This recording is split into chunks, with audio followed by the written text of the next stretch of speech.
Ministri i Shëndetësisë Azir Aliu në emisionin Klik Plus, duke folur për procesin e rikonstruimit, theksoi se qeveria po kryen riorganizime dhe ndryshime në opozita drejtuese, bazuar në nevojat e institucioneve dhe jo për shkak të faktoreve politik të jashtëm.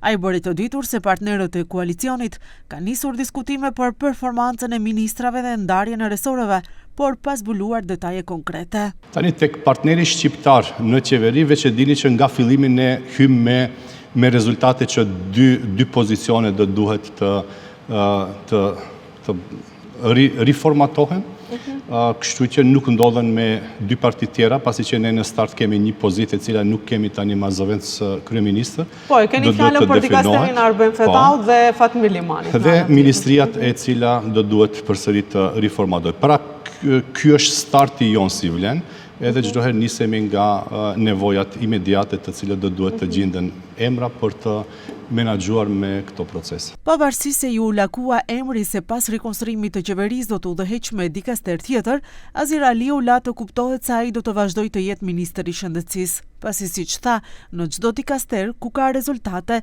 do të duhet të vazhdohet për hir të institucioneve dhe proceseve që janë brenda.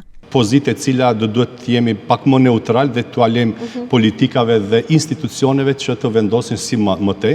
Është shumë e rëndësishme që të ketë vazhdimsi në çdo institucion, jo vetëm në shëndetësi, për shkak të edhe një them për shkak të dinamikës proceseve në shëndetësi, përveç ndryshimeve kërkohet edhe realizim në kohë, pasi që në shëndetësi edhe koha është shëndet. Sipas Aliut, rikonstruimi i qeverisë tregon qartë se nuk planifikohen zgjedhje të parakohshme parlamentare, pasi siç theksoi, do të ishte e palogjikshme të investohej energji në ndryshime qeveritare nëse vendi do të shkonte shpejt në zgjedhje.